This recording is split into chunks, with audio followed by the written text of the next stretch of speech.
Hello जी, क्या हाल चाल आप लोगों के।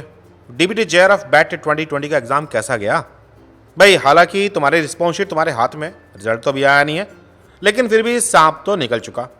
लकीर पीटने का तो कोई फ़ायदा होता नहीं, लेकिन जब हम लोग बात कर रहे होते हैं एग्ज़ाम्स की प्रिपरेशन की, तो भाई यहाँ पे लकीर पीटने के भी फ़ायदे हैं, क्योंकि अपनी गलतियों से सीख करके नेक्स्ट एग्ज़ाम में तो ठीक काम करोगे ना। तो चलिए, आज हम लोग डीबीटी जेआरएफ बैट 2020 में जो क्वेश्चंस आए थे, उनमें से कुछ क्वेश्चंस को डिटेल्ड सॉल्यूशन के साथ डिस्कस करेंगे कि क्वेश्चन का आंसर क्यों था और क्यों नहीं था। हो सकता है कि सॉल्यूशन से तुम्हें हेल्प मिल जाए अगर तुम्हारे कहीं क्वेश्चन गलत थे या तुम्हें कहीं कन्फ्यूजन हो कि भाई गलत क्यों हुआ, और हो सकता है कि तुम्हें आगे चल कर के डीबीटी वालों को ये बताने के लिए कि भाई मेरा क्वेश्चन ये ठीक था, इसका जवाब सही करो, इसका भी मौका मिल जाए। शुरू करने से पहले एक बात हमेशा याद रखना कि देखिए, हम लोगों ने बहुत सारी कहानियाँ पढ़ी हैं बचपन में कि मेहनत का फल मीठा होता है और जैसा हम बोते हैं वैसा ही हम काटते हैं। तो अगर तुम ईमानदारी से मेहनत नहीं करते हो, तुम जानते हो अच्छी तरीके से, तो ज़्यादा अच्छा एक्सपेक्ट भी मत करो। हमेशा आपकी मेहनत ही है जो आपके रिजल्ट के रूप में आपके सामने आती रहेगी। दुनिया भर को बेवकूफ़ बना सकते हो, भाई खुद को तो मत बनाओ। चले फिर शुरुआत करते हैं क्वेश्चनों के डिस्कशन के साथ, लेकिन इस जूते के साथ। जूता खाने के लिए नहीं है, समझने के लिए। देखिए, शूज़ को जो हम देखते हैं फाइनल, इसको इस स्ट्रक्चर में लाने के लिए काफ़ी सारे तरीके की सिलाइयाँ या फिर गमिंग मटेरियल का इस्तेमाल किया जाता है, चिपकाना, सिलना। और अगर कभी ये चीज़ें ख़राब हो जाएं तो हम पाते हैं कि हमारे जूते की शक्ल बिगड़ गई है, या तो हमें फेंकना पड़ता है या उसको करेक्ट कराना होता है। क्वेश्चन नंबर 1 भी कुछ ऐसी ही फोर्सेस को लेकर था, लेकिन न्यूक्लिक एसिड के स्ट्रक्चर को लेकर के। Nucleic acid structures are stabilized by. Question को पढ़ना बहुत जरूरी है और समझना भी बहुत जरूरी है। इन्होंने पूछा हुआ है कि इसके स्ट्रक्चर को स्टेबलाइज कौन सी फोर्सेस करती हैं। अगर ये पूछते कि न्यूक्लिक एसिड स्ट्रक्चर बना हुआ किन फोर्सेस का होता है, तब तो आंसर अलग था। लेकिन जब मैं स्टेबिलिटी की बात करता हूं, तो मुझे ध्यान रखना चाहिए कि डबल स्टैंडर्डनेस या बेस पेयरिंग, हम उनकी बात कर रहे हैं। और डबल स्टैंडर्डनेस और बेस पेयरिंग के लिए कौन सी फोर्सेस जिम्मेदार हैं भाई? कोवलेंट बॉन्ड तो बैकबोन बनाने के लिए। अगर डीएनए स्ट्रक्चर की सिंथेसिस की बात कर रहा होता तो मैं कोवलेंट बॉन्ड का जिक्र करता, कोवलेंट इंटरेक्शन का जिक्र करता। लेकिन जब हम बेस पेयरिंग की बात करते हैं तो वहां पर बेस पेयरिंग का हाइड्रोफोबिक इंटरेक्शन और फिर उसके बाद होने वाली हाइड्रोजन बॉन्डिंग, ये दो चीज़ें जिम्मेदार होती हैं जिसकी वजह से कोई भी डीएनए अपने टिपिकल डबल स्टैंडर्ड स्ट्रक्चर में आ जाता है। तो क्वेश्चन नंबर 1 का करेक्ट आंसर है ऑप्शन नंबर 2। डीएनए का स्ट्रक्चर वैसे तो बहुत फंडामेंटल टाइप का होता है, हम लोग सब इसके बारे में जानते हैं, लेकिन कई बार जानते हुए भी हम क्वेश्चन को गलत कराते हैं क्योंकि हम क्वेश्चन को ढंग से समझना नहीं चाहते। जब हम लोग स्ट्रक्चर को बनाने की बात कर रहे होते हैं तो फॉस्फोडाइस्टर बॉन्ड, जो कि कोवलेंट बॉन्ड है, ये जिम्मेदार है। और जब हम उसके स्ट्रक्चरल इंटीग्रिटी की बात कर रहे होते हैं तो भाई बेस पेयर्स के बीच में हाइड्रोजन बॉन्ड। लेकिन ये हाइड्रोजन बॉन्ड बनता तब है जब बेस पेयर आपस में हाइड्रोफोबिक इंटरेक्शन दिखा करके एक दूसरे के पास में आते हैं। इसलिए हाइड्रोफोबिक इंटरेक्शन और हाइड्रोजन बॉन्डिंग दोनों का ही जिक्र यहाँ होता है। चलिए, हमने बात की जूतों की चिपकने की और डीएनए के स्टैंड की चिपकने की भी। अब बात कर लेते हैं नट एंड बोल्ट। याद है कभी जब हमें किसी नट या बोल्ट को खोलना पड़ जाए तो उसे खोलने के लिए हमारे पास कई तरह के इंस्ट्रूमेंट होते हैं, लेकिन ये इंस्ट्रूमेंट का साइज क्या होगा, किस प्रकार का होगा, इस पर डिपेंड करेगा कि भाई वो नट खुल पाएगा या नहीं। इंडीड हर तरह के नट को खोलने के लिए अलग तरह के इंस्ट्रूमेंट होते हैं। जैसे किसी मैकेनिक के पास अलग अलग तरह के नट बोल्ट को हैंडल करने के लिए अलग तरह के औजार होते हैं, सेम वैसे ही जब हम लोग मॉलिक्यूलर बायोलॉजी कर रहे होते हैं तो पेप्टाइड्स को काटने पढ़ने के लिए भी हमारे पास कई तरह के औजार होते हैं। हालांकि हम किस औजार का इस्तेमाल करने वाले हैं ये इस बात पर डिपेंड करेगा कि भाई हमें किसके नट बोल्ट टाइट करने हैं या लूज करने हैं। फॉर एग्जाम्पल, क्वेश्चन नंबर 2 में देखिए, how many peptide fragments can be generated from the complete digestion of the polypeptide, जो भी सीक्वेंस दे रखी है विद ट्रिप्सिन। तो यहाँ इंस्ट्रूमेंट का नाम है ट्रिप्सिन, और हमसे पूछा गया है कि अगर ट्रिप्सिन का इस्तेमाल करके इस पेप्टाइड को हम लोग कट करें तो हमें कितने पीस मिलने वाले हैं। अब जानते हैं कि आप ट्रिप्सिन भी तो स्पेसिफिक है ना अपने कामों करने के लिए। ट्रिप्सिन लाइसिन या आर्जिनिन को पहचान करके उसके सी टर्मिनस पे कट कर सकता है। तो ये प्रॉपर्टी हमें ध्यान देने वाली है कि भाई ये लाइसिन को पहचानेगा या फिर पहचानेगा आर्जिनिन को और कट करेगा उसके सी टर्मिनस पर। हम लोग जानते हैं कि लाइसिन को तो हम क्या कहते हैं सिंगल अल्फाबेट में, और आर्जिनिन को आर। तो अगर हम इन प्रॉपर्टीज का ध्यान रख के इस सीक्वेंस में कट मारना शुरू कर दें कि भाई आर के बाद कट लगेगा, सिमिलरली के बाद कट लगेगा, फिर आर के बाद, और तो कोई आर और के इस सीक्वेंस में अवेलेबल है नहीं।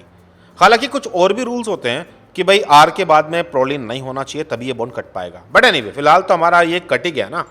और अगर कट गया तो भाई 1, 2, 3 और 4 फ्रेगमेंट हैं जो हमें इस डाटा से मिल जाएंगे। इसलिए क्वेश्चन का करेक्ट आंसर था 4, कि यहाँ 4 पीसेज हैं जो हमें मिलने वाले हैं। हाँ, जब हम लोग इन टूल्स की बात कर रहे थे कि जैसे ट्रिप्सिन का इस्तेमाल कर रहे हैं हम लोग लाइसिन और आर्जिनिन को कट करने के लिए, सेम ऐसे ही बहुत सारे और टूल्स हैं प्रोटीन सीक्वेंसिंग के लिए इस्तेमाल होते हैं। कैमोट्रिप्सिन, इलास्टेज, थर्मोलाइसिन, पेप्सिन और भी बहुत कुछ। हाँ, ये बड़ा इंपॉर्टेंट है कि भाई जहाँ कहीं भी कटिंग बॉन्ड के आसपास प्रोटीन आ गया तो वहाँ एंजाइम जनरली कट नहीं कर पाता, लेकिन इस केस में हमारे पास ऐसा एग्जाम्पल था भी नहीं। अब सवाल ये भी उठता है कि क्या वाकई में trypsin, chymotrypsin are like tools? But more और लेस तो ये काटने की बातें कर रहे थे, तो क्यों ना हम इनकी काटने की प्रॉपर्टी पर ज़्यादा ध्यान दें। हम जानते हैं कि सर्जरी करते हुए डॉक्टर को भी कई तरह के काटने वाले औजार चाहिए होते हैं। कट कैसा मारना है, किस टिश्यू में लगाना है, इसी बेस पर वो अपने औजारों का चयन करता है। और भाई अगर तुम सर्जन नहीं भी हो तो घर में भी तो कागज काटना है या फिर प्लास्टिक काटना है, उसके बेस पर आप भी चूज करते हो कि आपको कौन से इंस्ट्रूमेंट का इस्तेमाल करना है। तो इंडीड कहने को तो मॉलिक्यूलर सीजर्स हम कहते हैं रस्ट्रेशन एंजाइम को, बट अगर मैं इन प्रोटीज एंजाइम्स को भी ये नाम दूं तो बुराई क्या है। अब देखिए ना, क्वेश्चन नंबर 3 अगेन ट्रिप्सिन के ऊपर एक और क्वेश्चन है। Trypsin cleaves a protein at the, अभी तो हम पढ़ के आ रहे हैं कि ट्रिप्सिन कट करता है आर्जिनिन और लाइसिन के सी टर्मिनस पर। तो भाई जिन लोगों ने ये एंजाइम याद कर रखे थे, एकदम से 2 क्वेश्चन उन्हें मस्त मिल गए, और इन क्वेश्चनों में आमतौर पे गलती करने की गुंजाइशें भी नहीं होती। चलिए देखते हैं क्वेश्चन नंबर 4 को। आप जानते हैं कि हमारी दुनिया में बहुत तरह की डिस्कवरीज हुई हैं, और कुछ डिस्कवरीज को हम कहते हैं महान डिस्कवरीज, जिनकी वजह से आज हम जो जिंदगी जी पा रहे हैं वो पॉसिबल है। सेम ऐसी एक डिस्कवरी और भी थी। ये डिस्कवरी थी रस्ट्रेशन एंजाइम्स की, अल्बर्ट और स्मिथ के द्वारा। जब ये डिस्कवरी करने के कगार पर थे तो असल में ये जानबूझ के डिस्कवरी नहीं करना चाहते थे, तो कुछ और पढ़ रहे थे कि भाई फाज के डीएनए का क्या होता है सेल के अंदर जा करके, लेकिन उसको समझते समझते इनके हाथ में आ गए रस्ट्रेशन एंजाइम, जिसकी वजह से आज हम जानते हैं कि आपका genetic engineering, recombinant DNA technology उस रस्ट्रेशन एंजाइम की वजह से कितना आसान है। एनीवे, क्वेश्चन नंबर 4 है, bacteria protect themselves from phages by producing the following enzyme which fragment the genome phage का। जब भी कभी कोई फाज का डीएनए अंदर आता है तो बैक्टीरिया के पास अपना डिफेंस सिस्टम अवेलेबल है। यह डिफेंस सिस्टम फाज के डीएनए को कट कर सकता है। हालांकि ये डिफेंस सिस्टम उसके खुद के डीएनए को कट नहीं करता। भाई फाज का डीएनए हो या बैक्टीरिया का डीएनए है तो सेम ही, लेकिन बैक्टीरिया के डीएनए में एक और एंजाइम है मिथाइल ट्रांसफरेज। ये बैक्टीरिया के डीएनए में कुछ खास जगह पर मिथाइलेशन ऐड कर देता है, और इसलिए ये डीएनए काटने वाले एंजाइम्स अपने और पराये डीएनए में फर्क कर पाते हैं। जिसमें मिथाइलेशन वो अपना, जिसमें मिथाइलेशन नहीं है वो पराया। तो जिस फाज के डीएनए मिथाइलेशन नहीं है, ये एंजाइम्स उसे कट कर सकते हैं। अब भाई आपको पता होगा ना कि जो कोई एंजाइम्स डीएनए को कट कर सकें आप उन्हें बोलते हो डीएनएज या न्यूक्लियस, और कटिंग जो कि बीच में से होने वाली है, किनारों पे से नहीं, तो आप इसे बोलोगे एंडोन्यूक्लियस। बेशक नाम में एंड है, बट कंफ्यूज मत होना। एंडोन्यूक्लियस वो एंजाइम होते हैं जो किसी भी डीएनए में या आरएनए में बीच में कट मारते हो। हाँ, जो किनारों से कट मारने वाला है टुवर्ड्स द एंड, तो उसे बोलते हैं एक्सोन्यूक्लियस। है ना इंटरेस्टिंग? पता नहीं क्यों इन्होंने नाम ऐसे रखे, बट जो भी है, यही वो कहानी है जहां से रस्ट्रिक्शन एंजाइम्स हमारे हाथ में आए। तो क्वेश्चन नंबर 4 का आंसर है 1। चलिए डिस्कवरी को समझने के बाद अब समझते हैं नींव को, फाउंडेशन। हम सभी लोग जानते हैं कि हर एक टॉपिक को जब हम पढ़ना शुरू करते हैं तो हमारे टीचर लोग कहते हैं भाई अपनी फाउंडेशन बढ़िया रखो। हालांकि कई बार वो 11th 12th को भी इस चीज़ में लेकर के आते हैं, बट किसी भी सब्जेक्ट की जो बेसिक बातें हैं वो उसकी फाउंडेशन कहलाते हैं। और जब आप बायोटेक के हो स्टूडेंट, तो आपकी फाउंडेशन में डीएनए रेप्लिकेशन तो जरूर आता है। डीएनए का replication, transcription, translation, gene regulation, ये सब फाउंडेशन के टॉपिक्स हैं, बड़े स्ट्रॉन्ग होने चाहिए आपके। और इसी फाउंडेशन को लेकर सवाल था question number 5, which of the following is are critical for genome replication. तो जीनोम रेप्लिकेशन के लिए क्या क्या होना अनिवार्य है? भाई सबसे पहले तो टेम्पलेट होनी चाहिए जिसको पढ़ा जाएगा, जिसके ऊपर कंप्लीमेंट्री बेस पेयरिंग का इस्तेमाल करके नया स्टैंड बनाया जाएगा। लेकिन स्टैंड बनाने के लिए आपको पॉलीमरेज एंजाइम चाहिए, और जब ओकाजाकी फ्रेगमेंट जैसे पीसेस जनरेट होते हैं तो उनको जोड़ने के लिए लाइगेज चाहिए, और क्योंकि डीएनए तो डबल स्टैंड होता है ना, तो उसको खोलने के लिए टोपोआइसोमरेज और हेलिकेज चाहिए। टोपोआइसोमरेज जहां सुपर कॉलिंग रिलीव करने में हेल्प करता है, तो हेलिकेज हाइड्रोजन बॉन्ड तोड़ करके डीएनए के दोनों स्टैंड को सेपरेट करता है। और इसीलिए ये सभी के सभी डीएनए रेप्लिकेशन के लिए या जीनोम रेप्लिकेशन के लिए जरूरी थे। तो आंसर था इसका नंबर 1। तो फाउंडेशन अगर स्ट्रॉन्ग थी तो काम आ गई। चलिए अब बात करते हैं कुछ इन्वेस्टिगेशंस की। इन्वेस्टिगेशंस जैसे कि हम ये जानना चाहते हैं कि डीएनए की सीक्वेंस क्या है। डीएनए सीक्वेंसिंग के द्वारा हम इन्वेस्टिगेट करते हैं क्या ये प्रोटीन डीएनए से चिपकता है, और अगर चिपकता है तो कहाँ चिपकता है। इसके लिए हम लोग इस्तेमाल करते हैं काफ़ी सारी टेक्निक, जिनमें से एक का नाम है डीएनए फुटप्रिंटिंग। क्वेश्चन नंबर 7 यही पूछा था कि which of the following is the method of investigating the sequence specificity of the DNA binding protein in vitro. क्या प्रोटीन किसी डीएनए में खास सीक्वेंस पर बाइंड करने वाला है, और यह पता लगाने के लिए डीएनए फुटप्रिंटिंग बड़ी अच्छी टेक्निक है, जहां एक तरफ हम डीएनए को बिना प्रोटीन के साथ लिमिटेड डाइजेशन कराते हैं डीएनएज 1 के द्वारा, और फिर सेम इसी टाइप के डीएनए को प्रोटीन के साथ इंक्यूबेट करके अगेन लिमिटेड डाइजेशन कराते हैं, और दोनों के बैंडिंग पैटर्न को एनालाइज करते हैं। जहां से बैंड गायब मिले ये वो रीजन है, कटिंग साइट्स हैं, जहां पर प्रोटीन चिपक करके बैठ गया होगा, जिसे डीएनएज 1 काट नहीं पाया। जीन टारगेटिंग, ये जनरली हम लोग जीन को एडिट करने के लिए इस्तेमाल करते हैं। पॉलीमरेज चैन रिएक्शन का इस्तेमाल यहाँ भी हुआ होगा एक डीएनए से मल्टीपल कॉपी तैयार करने के लिए। सडन हाइब्रिडाइजेशन में हम ये जानने की कोशिश करते हैं कि कोई डीएनए का पीस जिसे हम ढूंढ रहे हैं वो हमारे जेल में अवेलेबल था या नहीं। तो यहाँ क्वेश्चन नंबर 7 का करेक्ट आंसर है ऑप्शन नंबर 1। चलिए बहुत हो गई फाउंडेशंस की बात और साइंस की बात, थोड़ा सा ध्यान हटाते हैं। आपको ये बर्ड याद है? ये फ्लाइटलेस बर्ड शायद आपने कभी देखी हो। खैर देखी तो आपने नहीं होगी क्योंकि ये एक्सटिंक्ट हो चुकी है, लेकिन इस बर्ड से मिलते जुलते कहानी हमने किसी एक एनिमेटेड मूवीज में देखी थी। आपको शायद याद हो कि एक आइस एज नाम की पिक्चर आई थी। आइस एज में ये डोडोज बर्ड अवेलेबल थी क्योंकि आइस एज के टाइम पर ही ये बर्ड थी, अब ये नहीं है। तो क्वेश्चन इसी डोडो को लेके था। The fruit of a particular tree species formed the predominant diet of the dodo. तो कहानी की शुरुआत में उन्होंने बताया कि डोडो नाम की बर्ड की डाइट में एक फ्रूट बड़ा इंपॉर्टेंट था और वो बहुत ज़्यादा उस फ्रूट को खाया करते थे।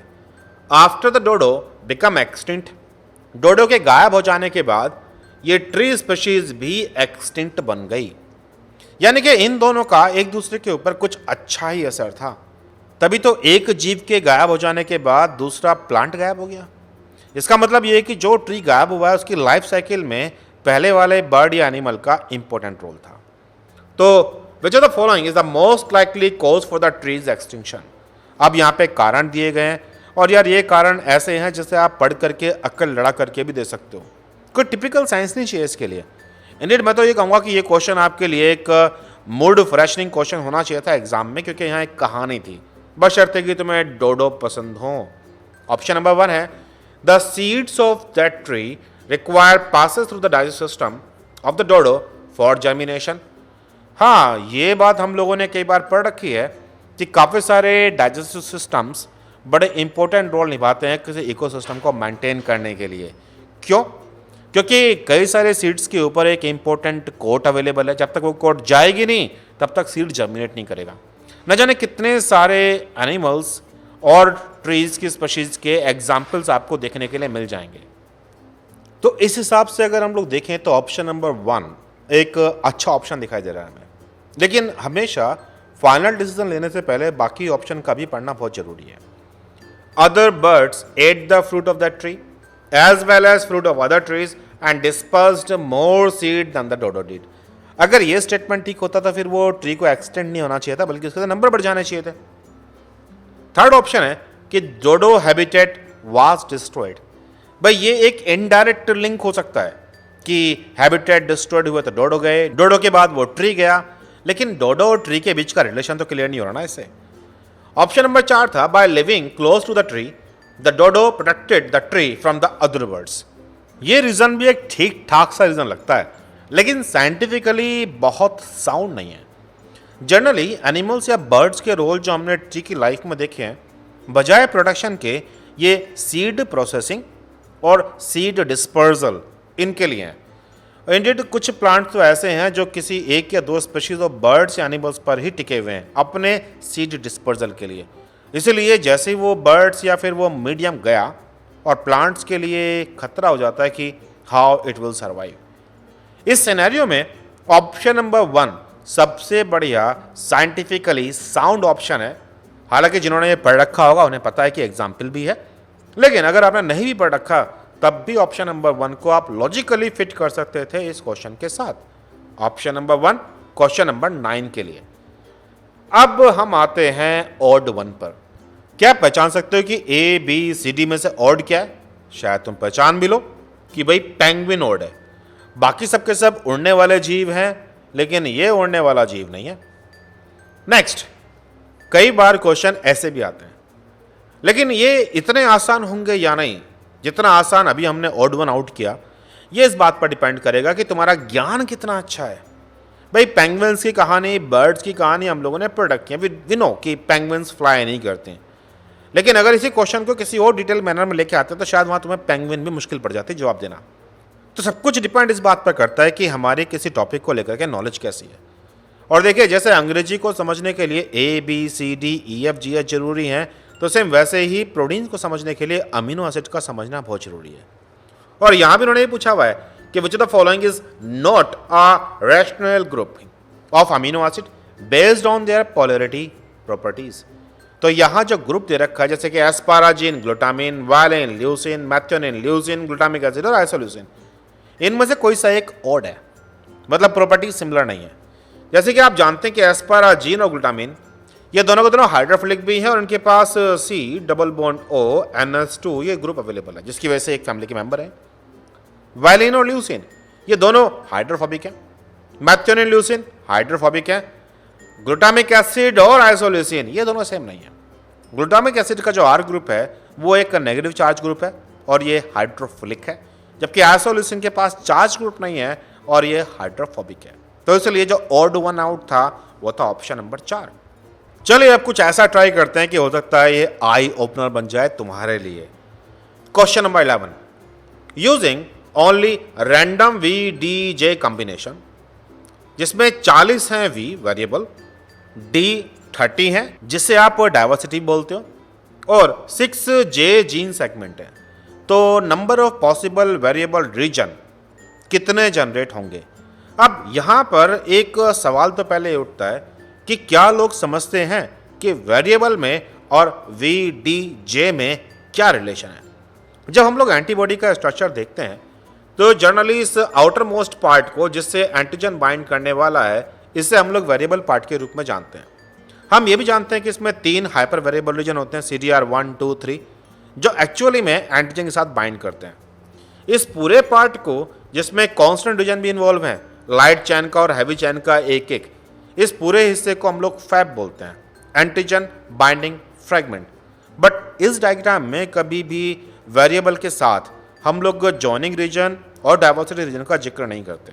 तो हमें एग्जैक्टली पता होना चाहिए कि वी डी जे का इस प्रोटीन के साथ में क्या रिलेशन है। देखिए, वेरिएबल रीजन, डाइवर्सिटी रीजन और J region, V D J joining में ये जुड़ करके आपस में एक साथ बन जाते हैं और ये पूरा का पूरा आगे चल करके आपका वेरिएबल डोमेन कहलाता है। अगर हम हैवी चेन की बात कर रहे हैं और वेरिएबल के साथ में जॉइनिंग रीजन का जुड़ करके बनता है variable domain of light chain. Light chain में डी सेगमेंट्स नहीं पाए जाते।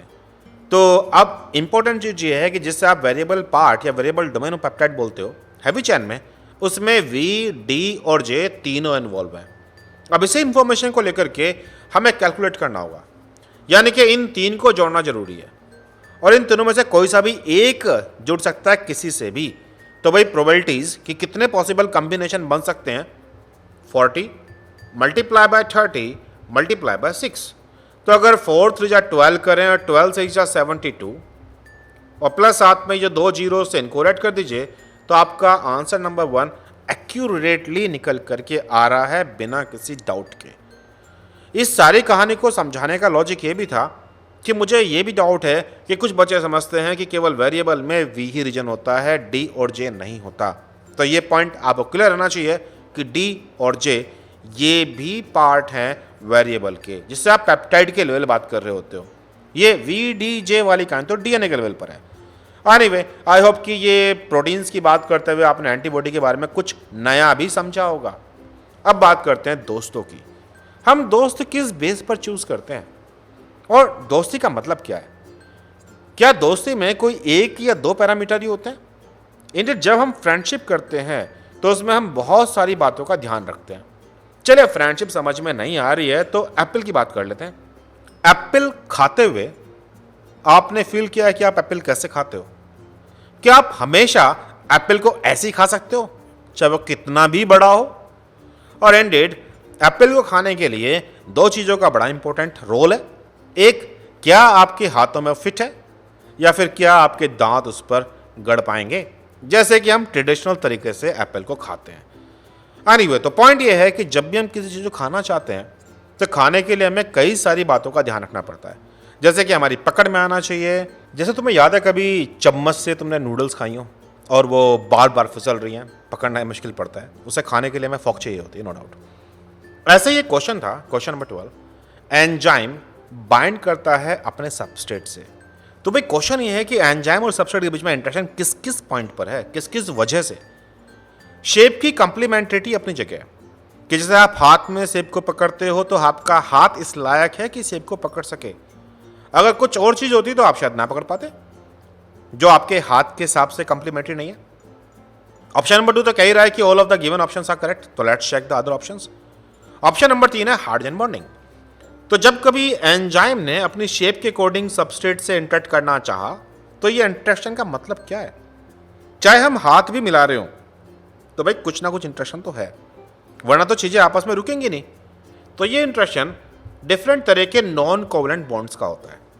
एंजाइम सबस्ट्रेट इंटरेक्शन में कभी भी कोवलेंट बॉन्ड इन्वॉल्व नहीं होते, नॉन कोवलेंट।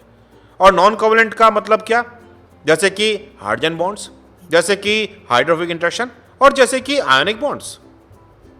बेशक यहां आयोनिक बॉन्ड नहीं दे रखा है, लेकिन फिर भी हमें पता होना चाहिए। तमाम तरह के नॉन कोवलेंट बॉन्ड के इंटरेक्शन का इस्तेमाल करके एंजाइम अपने सबस्ट्रेट को अपने पास रोकता है और रोकने के बाद अपनी रिएक्टिविटी दिखा करके रिएक्शन कंप्लीट करता है। तो चाहे एंजाइम कोई सा भी हो, सभी एंजाइम्स इसी कॉमन फीचर का इस्तेमाल करते हैं। सबस्ट्रेट के प्रति एक कंप्लीमेंट्री स्ट्रक्चर एग्जैक्ट नहीं होता, क्योंकि एंजाइम सबस्ट्रेट से बाइंड करने के बाद में अपनी कन्फर्मेशन भी चेंज करता है। इसीलिए हम लोग इंड्यूस्ड फिट मॉडल की बात करते हैं।